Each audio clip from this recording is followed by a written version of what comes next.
ကမ္ဘာဖလားရှုံးထွက်အဆင့်မှာဂိုးသွင်းနိုင်တဲ့အသက်ကြီးဆုံးကစားသမားအဖြစ်ရိုနယ်ဒိုမှတ်တမ်းဝင်ခဲ့တာဖြစ်ပါတယ်။စီရိုနယ်ဒိုကတော့ခရိုအေးရှားကို2ဂိုးတကူနဲ့အနိုင်ရတဲ့ပွဲမှာအသက်42နှစ်နဲ့148ရက်ရှိနေတာဖြစ်ပြီးတော့ကမ္ဘာဖလားရှုံးထွက်အဆင့်ကစားခွင့်ရတဲ့အ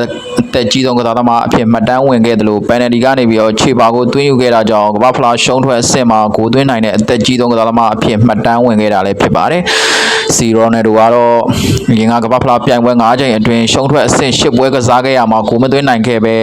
အခု6ချိန်မြောက်ကမ္ဘာဖလားရှင်ပြိုင်ခွင့်မှာ9ပွဲမြောက်ရှုံးထွက်အဆင့်ပွဲစဉ်မှာတော့ပထမဆုံးဂိုးကိုသွင်းယူနိုင်ခဲ့တာလည်းဖြစ်ပါတယ်။စီရိုနယ်ဒိုကတော့ခရိုအေးရှားနဲ့ပွဲမှာတမိုင်းမှတ်တမ်းဖြစ်စေမဲ့ဂိုးကိုသွင်းယူနိုင်ခဲ့တဲ့အပြင်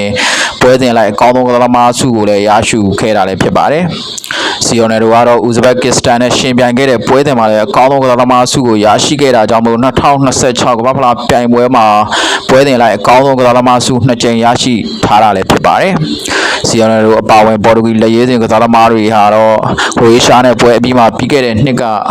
ကွယ်လွန်သွားခဲ့တဲ့ပေါ်တူဂီကစားသမား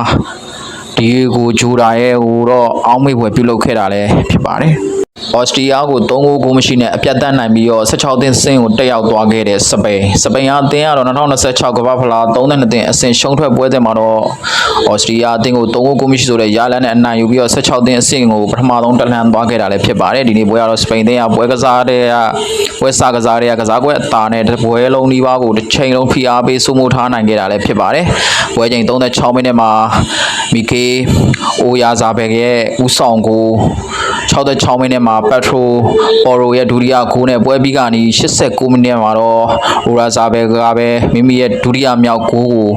သွင်းယူသွားခဲ့တာဖြစ်ပါတယ်။စပိန်သင်းကတော့တပွဲလုံးမှာဂိုးကန်ခွင့်22ကြိမ်အထိရရှိခဲ့ပြီးတော့ဂိုးပေါက်တဲမှု10ကြိမ်အထိရှိခဲ့တာကြောင့်မလို့တကယ်ကိုတိုင်းနဲ့မနာတမ်းတိုက်စစ်ဆင်ခဲ့တာဖြစ်ပါတယ်။ဘောလုံးပိုင်ဆိုင်မှုအပြင်65%အထိယူထားနိုင်ခဲ့တယ်လို့စပိန်ဂိုးသမားအတွက်တော့တကယ်ကိုတက်တောင့်တက်တာရှိခဲ့တဲ့ပွဲစဉ်တစ်ပွဲလည်းဖြစ်ပါတယ်။အော်စတြီးယားအသင်းဘက်ကတော့ဂိုးသမားနဲ့နောက်တန်းတွေအသေးအံလက်စွမ်းပြကာကွယ်ခဲ့တာ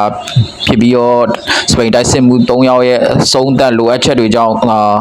ကို3ဂိုးပဲပြတ်ခဲ့တာဖြစ်ပါတယ်မဟုတ်ရင်တော့ဒီတက်ပို့ပြီးတော့ဂိုးတွေမြင်တွေ့ရဖို့ရှိတာလည်းဖြစ်ပါတယ်စပိန်သင်းကတော့ဒီနိုင်ပွဲနဲ့အတူ16သင်းအဆင့်ကိုအာမန်ပြည့်နဲ့တက်လှမ်းသွားခဲ့တယ်ပြီးတော့နောက်တစ်ဆင့်မှာတော့အင်အားကြီးအသင်းဖြစ်တဲ့ပေါ်တူဂီအသင်းနဲ့16သင်းအဆင့်မှာတွေ့ဆုံနေတာလည်းကမ္ဘာဖလားရဲ့စောင့်ကြည့်ရမယ်စိတ်လှုပ်ရှားစရာအကောင်းဆုံးပွဲကြီးပွဲကောင်းတစ်ပွဲအဖြစ်ရှိလာမှာလည်းဖြစ်ပါတယ်တခြားပွဲဖြစ်တဲ့မနေ့စောပွဲမှာရှင်ပြိုင်ကစားသွားတဲ့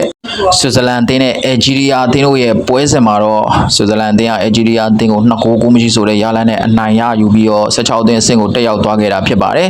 16သင်းအဆင့်မှာတော့တစ်ဖက်ကဂါနာအသင်းနဲ့ကိုလံဘီယာအသင်းတို့ရဲ့ပွဲစဉ်ကနိုင်တဲ့အသင်းနဲ့16သင်းအဆင့်မှာဆွစ်ဇာလန်အသင်းကတော့ဆက်လက်ရှင်ပြိုင်ကစားသွားမှာလည်းဖြစ်ပါတယ်